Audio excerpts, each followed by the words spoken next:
우리 성도님들 만나서 반갑습니다. 주의 사랑으로 사랑합니다.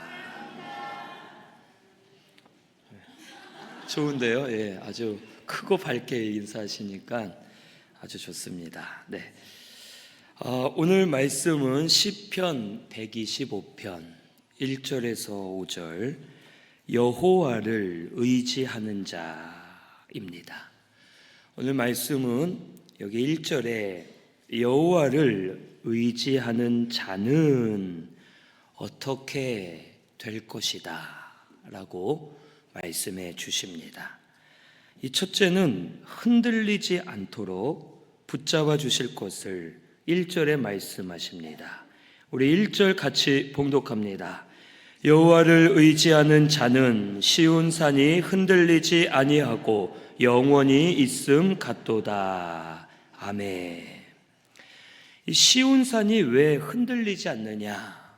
시온산에는 하나님이 계시기 때문입니다. 그래서 시온산이 흔들리지 않고 또 여호와를 의지하는 성도는 시온산처럼 흔들리지 않도록 하나님이 함께 하시면서 붙들어 주신다라는 것을 가르쳐 주십니다. 그리고 영원히 있음 같도다. 이 말은 우리가 한번 영원히 붙들림을 받는다는 것이 아니라 상대적인 말로서 하나님이 영원하신 분이고 우리가 그 하나님을 의지해서 붙들 때 영원하신 하나님으로 인해 언제나 우리가 흔들리지 않고 붙들림을 받을 수 있다라는 것을 가르쳐 주시는 겁니다. 그러니까 하나님은 우리를 흔들리지 않도록 잡아주실 때가 있거나 아니면 흔들리도록 놔둘 때가 있다는 뜻이 아니라 하나님은 시온산에 계시면서 영원히 흔들리지 않는 분으로 우리 곁에 계신다는 뜻입니다. 그리고 내가 하나님을 의지할 때 흔들리지 않는 자가 될 수 있고 내가 하나님을 떠났을 때에는 흔들리는 자가 되어 스스로 요동치고 넘어지게 된다라는 것을 우리에게 가르쳐 주는 겁니다.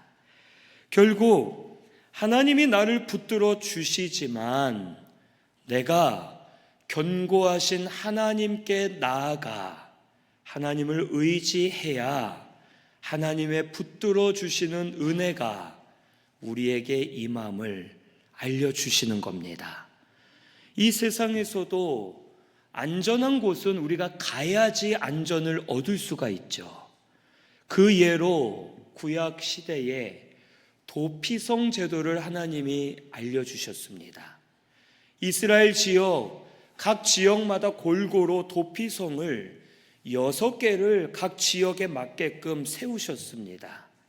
그리고 부지 중에 죄를 범하고 실수하여 죄를 범한 자는 그 도피성으로 도망가 들어가면 살 수가 있었던 거예요. 그런데 자기가 잘못을 안 했어도 도피성에 들어가지 않으면 죽는 겁니다. 그것은 우리가 영원하신 하나님, 우리를 붙드시는 하나님, 그 하나님을 의지해서 하나님께 나아가야지만 영원히 흔들리지 않는 하나님 위에 서야지만 우리도 흔들리지 않고 견고히 설 수 있음을 가르쳐 주시는 겁니다.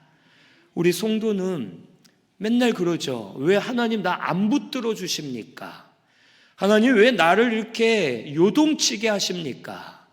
그것은 사실 하나님이 안 붙들어 주시는 게 아니라 내가 하나님을 의지하지 않고 내가 하나님을 믿지 않고 내가 하나님께 나아가지 않기 때문에 세상을 바라보고 사람을 바라보며 내가 믿음으로 살지 못하고 계속 흔들리는 겁니다.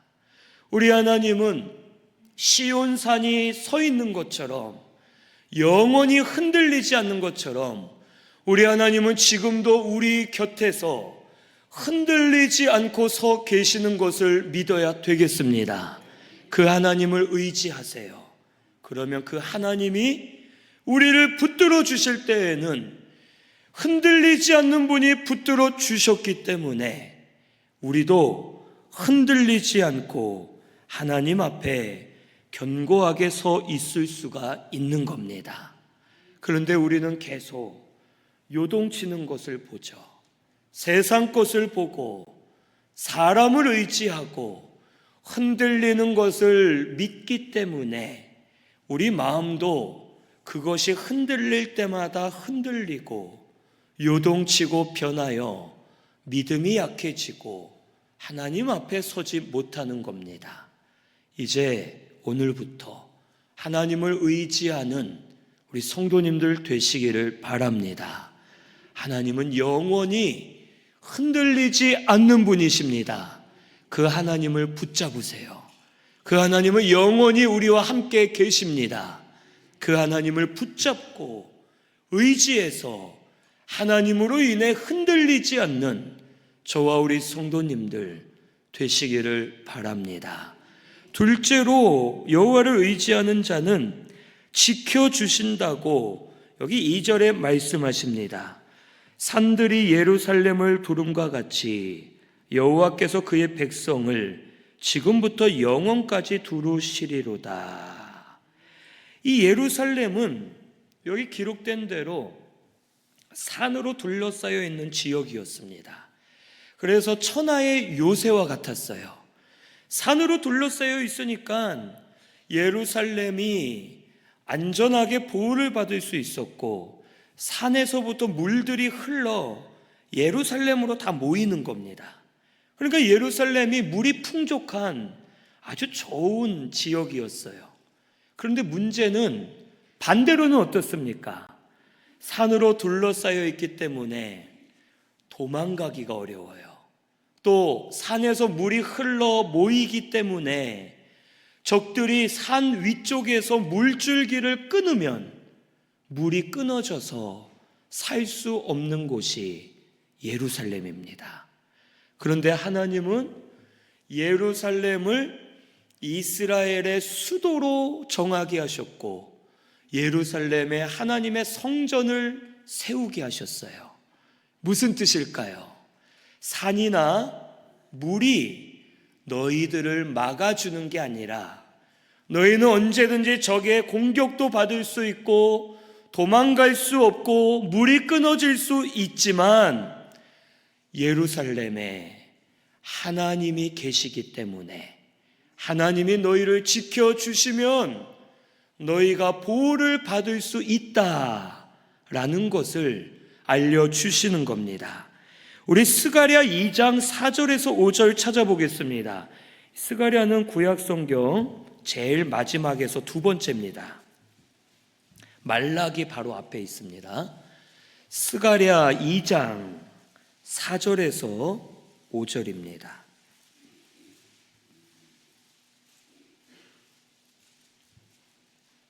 (2장 4절에서 5절) 같이 봉독합니다. 이르되 너는 달려가서 그 소년에게 말하여 이르기를 예루살렘은 그 가운데 사람과 가축이 많음으로 성곽 없는 성읍이 될 것이라 하라. 여호와의 말씀에 내가 불로 둘러싼 성곽이 되며 그 가운데에서 영광이 되리라. 아멘.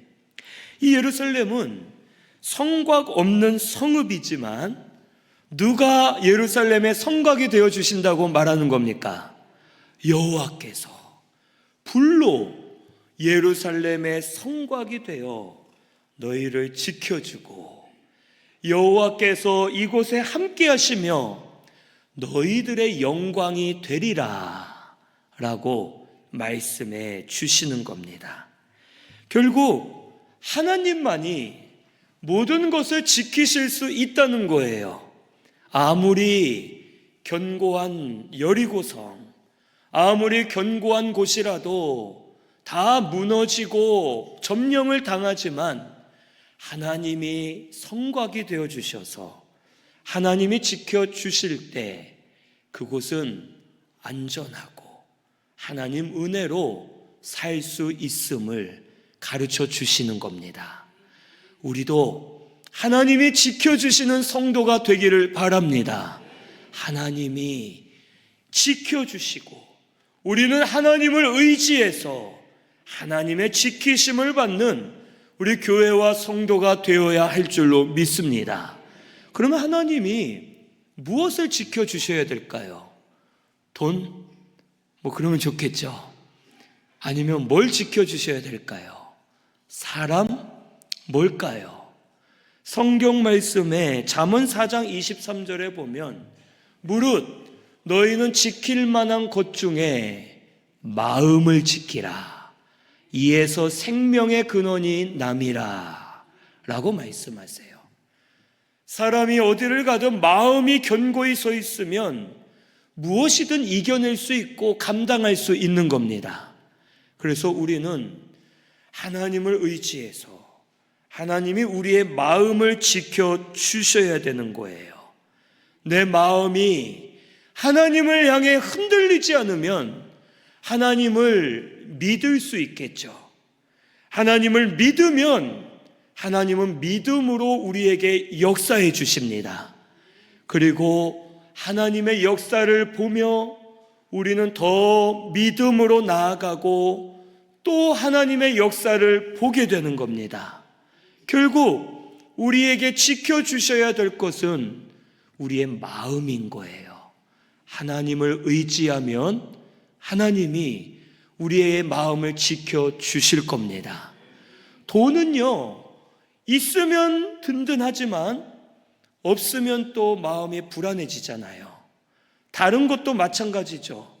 우리가 있으면 든든하지만 없으면 또 연약해지고 세상 것은 우리를 지켜주지 못합니다. 하지만 마음이 견고히 선 사람, 믿음으로 흔들리지 않는 사람은 세상이 악해지고 험해져도 이겨낼 수 있는 거예요. 마음을 지키는 사람은 언제나 하나님을 바라봅니다. 하나님께 소망을 두고 하나님을 믿기 때문에 하나님은 그 믿음을 통해 우리에게 역사하시고 견고하게 설 수 있게 되는 겁니다. 우리 신승교회가 이렇게 되기를 바랍니다. 이스라엘이요, 여리고성을 점령해야 가나안 땅에 들어갈 수 있었거든요.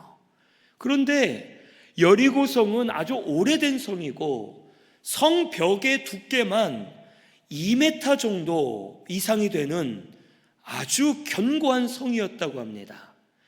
역사상 그때까지만 해도 한 번도 여리고성을 점령한 적이 없었대요. 여리고성이 너무 견고했고 난공불락의 그런 성이었고 이 성에서 여리고 군사들이 지키고 있을 때 이스라엘은 오합지졸이었습니다. 이스라엘은 무기도 변변치 않았고 광야 40년을 생활했지만 여전히 불평 많고 원망 많은 어린아이들 같았고 저들은 여리고성을 이길 만한 힘이 없었어요. 그런데 하나님이 명령하시죠. 뭐라 하십니까? 너희는 무기를 만들고 병력을 모아서 언제 어느 전략으로 어디로 치고 들어가면 이긴다 이러셨습니까? 아니죠. 뭐라 하세요? 얘들아, 하루에 한 바퀴씩 입 다물고 돌아. 이거예요. 진짜로. 아무 말하지 말고 돌아. 원망 불평하지 말고 입 다물고 돌아. 그리고 마지막 날에는 7바퀴 연속으로 돌아. 그리고 너희가 할 것은 여리고성을 향해 너희가 그냥 다 같이 소리만 질러. 그러면 내가 그 성을 무너뜨리겠다 말씀하시는 거예요. 이스라엘 백성들이 왜 그랬는지 모르겠지만 원망 불평 많은 사람들이었는데 이때는 원망 불평하지 않고 하나님을 믿고 의지해서 순종하는 거예요. 성을 한 바퀴씩 돌고, 어떻게 했어요? 한 바퀴씩 돌 때마다 이스라엘 백성들이 여리고성을 유심히 봤겠죠. 갈라지진 않은가? 오늘은 5바퀴째인데, 5날인데 혹시 어디 갈라진 데 없나? 여러 가지 생각을 했을 거란 말이에요. 아무 일도 안 일어납니다. 마지막 날 7바퀴를 연속으로 돌아도 아무 일도 안 일어나요. 그리고 하나님이 소리 지르라고 하시죠. 아니, 무슨 소리 지른다고 성이 무너져? 아니, 우리가 다 지금 나가서 우리 교회를 향해 소리 지르면 교회가 무너집니까? 절대 그러지 않겠죠. 그런데 그때 하나님이 이스라엘 백성들의 마음을 지켜주신 것 같아요. 저들이 하나님을 믿고 의지해서 소리를 지릅니다. 여호와를 위하자 하고 그런 소리를 질렀겠죠. 소리를 질렀더니 여리고성이 와장창 무너지고 피를 흘리지 않고도 여리고성을 점령하고 이스라엘 백성들이 하나님의 보호를 받을 수가 있었던 겁니다. 오늘 우리도 하나님을 의지하여 마음을 지킴받는 우리 성도님들이 되시기를 바랍니다. 믿음으로 견고히 서면 우리 이기지 못할 것이 없습니다. 하나님이 우리의 믿음을 보고 역사해 주실 거예요. 우리 이것을 믿고 하나님을 의지하는 우리 성도님들 되시기를 바랍니다. 하나님을 의지해서 하나님의 지키심, 하나님의 보호하심을 깨닫고 또 하나님을 믿고 또 깨닫고 체험하는 역사가 우리 성도님들 가운데 일어나게 되기를 바랍니다. 셋째로는 죄악에 손을 대지 않도록 하신다는 거예요. 여기 3절에 악인의 규가 의인들의 땅에서는 그 권세를 누리지 못하는데 그 이유는 의인들로 하여금 죄악에 손을 대지 않게 하셨기 때문이라고 말합니다. 이 악인들의 권세와 힘이 이 죄를 잡지 않은 의인들에게는 영향을 미치지 못하는 겁니다. 우리가 죄와 손을 잡기 때문에 죄의 권세가 우리에게 들어오는 겁니다. 우리에게 영향을 미쳐요. 죄를 붙들을 때 죄가 통로가 되어 마귀가 틈타는 겁니다. 죄를 우리가 붙들었을 때 그 죄를 통해 악한 자들이 우리에게 계속 꼬이고 우리 주위에 나타나는 거예요. 그런데 우리가 죄와 손을 붙잡지 않고 하나님의 말씀을 붙잡으면 하나님께서 죄의 권세가 우리에게 역사되지 못하게 하시고 마귀는 틈타지 못하게 막아주시고 악한 사람과 환경들은 사라지고 선한 환경, 선한 사람들이 우리에게 붙어지게 하셔서 돕게 하시고 우리를 온전한 길로 인도해 주시는 겁니다. 그래서요, 사람이 뭘 붙드냐에 따라 그 사람의 인생이 달라집니다. 사기꾼은요, 사기치시는 분들 이 말을 들어보면 어딜 가도 사기칠 일만 눈에 보인대요. 남들은 다 똑같은데 저 사람이 집을 산다고? 이렇게 하면 사기칠 수 있겠다. 저기 건물을 짓는다고? 내가 가서 이렇게 하면 사기칠 수 있겠다. 교회가 지금 무슨 선교를 한다고? 이러면 사기칠 수 있겠다. 사기칠 일만 보인대요. 싸우기를 좋아하는 사람은요, 이상하게 싸울 일만 생기죠.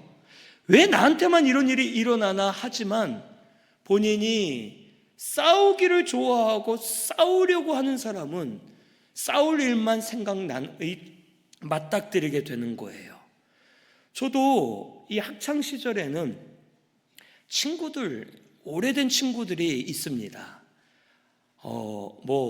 불땡 친구들, 이런 말을 하잖아요. 유치원, 초등학교 때부터 친구들이 있어요. 그 친구들하고 학창시절에는 친구들이 술집을 가니까 그냥 따라가는 거예요. 제가 어릴 때부터 스스로 맹세한 게 있거든요. 하나님 앞에 술, 담배, 여자는 절대 금하자. 어릴 때, 초등학생 때 제가 이걸 결단했어요. 왜 그래? 어떻게 이렇게 했는지 대단한 것 같아요. 제가 생각해도. 그리고선 안 하지만 친구들하고 술집에 가면 술은 안 마셔도 그냥 같이 지내고, 그 친구들이 싸우러 가면 같이 싸우러 가고 뭐 그러는 거예요. 그런데요, 신학대학을 가고선 친구들이 저를 왕따시키는 거죠. 어쩔 수 없이 친구들이 저를 안 부르는 거예요. 그래서 왜 섭섭하게 니들 모이는데 나를 안 부르냐, 네가 오면 우리가 네 앞에서 술, 담배 하기가 좀 미안하잖아. 너도 재미없잖아. 그래서 미안하지만 부르기가 어렵다. 그게 다 이해가 되는데 서운한 거예요. 참 서운하다. 친구가 이제 없다 하는데 하나님께서 신학생들을 아주 친한 친구들로 또 붙여주시면서 하나님이 이제는 신학생들과 함께 모이면 기도하게 하시고 말씀을 따라가게 하시고 항상 은혜를 체험하게 하시면서 말씀의 길로 인도해 주시는 것을 많이 체험하게 됩니다. 우리 성도님들, 좋아하는 것이 계속 따라옵니다.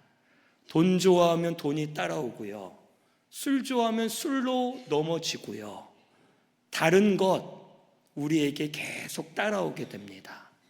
죄는요, 죄를 계속 불러들여요. 그래서 죄를 붙들면 그 죄는 우리를 감싸버리고 묶어버립니다. 그리고 거기에 빠져서 내가 지금 약해지는지 다른 길로 가는지 알지 못하게 하고 나를 무너지게 합니다. 우리 성도님들, 하나님을 의지해서 하나님의 뜻대로 말씀의 길로 걸어가는 우리 성도님들이 되시기를 바랍니다. 환경 때문에 탓하지 마세요. 제가 어딜 갔더니 거기는 술자리라서요. 아닙니다. 내가 하나님을 의지하면 어디서든 절제할 수 있고 이겨낼 수 있고 하나님이 또 그 길을 열어주실 겁니다. 오늘 우리 신순교회 성도님들은 그것을 아시고 우리 하나님을 의지하시기를 바랍니다. 내가 죄악에 손을 대지 않으면 죄에 빠지지 않는 거예요. 환경이나 사람은 상관없습니다.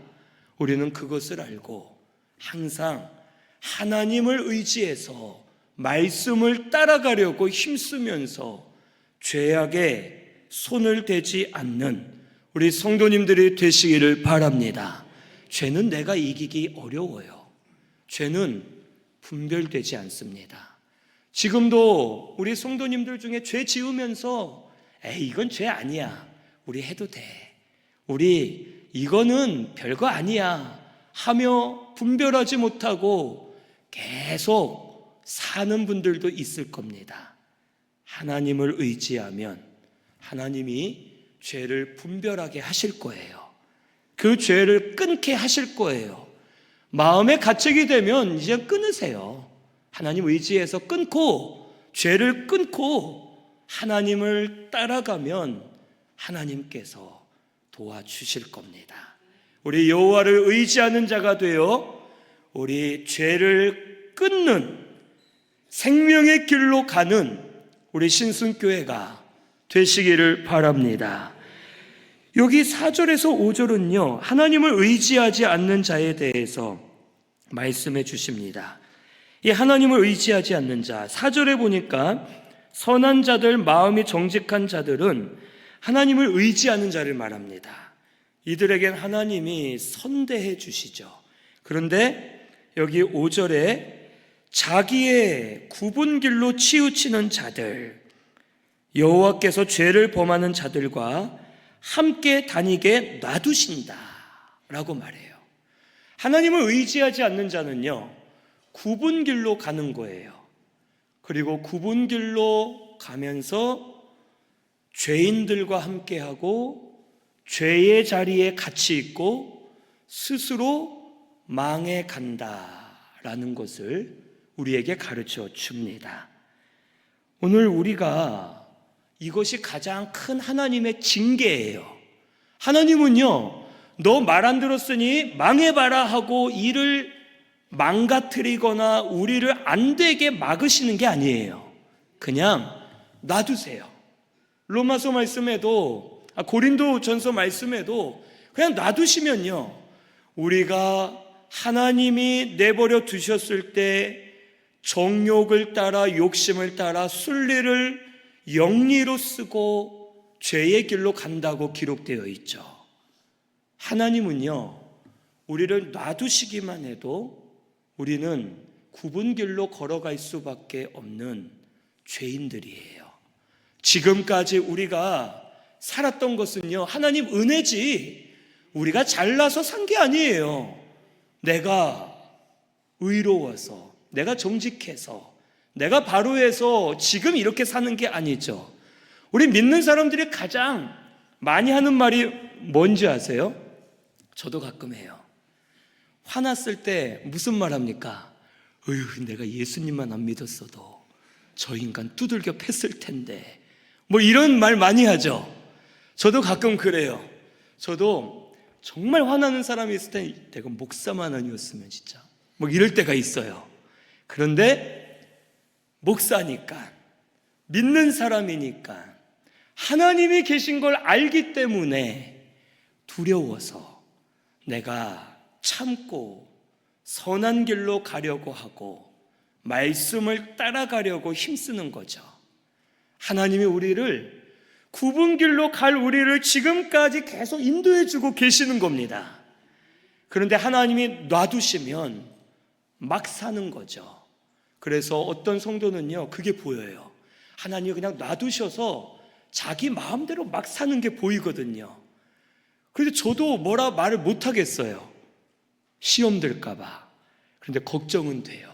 아우, 저분 저러다가 언제 한번 하나님이 치실 텐데 걱정이다 하면서 걱정의 눈으로는 보는데 놔둘 때가 있고요. 또 제 말을 받아들일 수 있는 분은 제가 책망을 해줘요.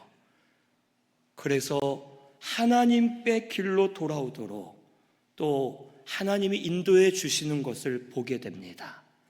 오늘 우리 성도님들, 우리는 원래 굽은 길로 가는 존재입니다. 죄가 있잖아요. 이 세상도 죄로 가득하잖아요. 그래서 우리는 언제나 하나님이 놔두시면 굽은 길로 가는 거예요. 솔직히 이 중에 눈치 안 보면 되는 사람들은 예배 안 드리고 싶을걸요? 눈치 보여서 예배 나오는 분들도 있을 거예요, 솔직히. 아무도 없고 누가 뭐라고 안 하면 우리는 죄의 길을 찾아가죠. 우리는 항상 굽은 길을 좋아하는 죄인들입니다. 하나님이 지금까지 인도해 주신 거예요. 우리 신승교회 성도님들, 하나님을 의지하는 자가 되시기를 바랍니다. 그래서 굽은 길로 가지 마시고 내 몸은 조금 힘들어도 생명의 길로 가시기를 바랍니다. 우리 자녀가 배우거든요. 도박 좋아하는 아버지 밑에 도박하는 아들이 나오죠.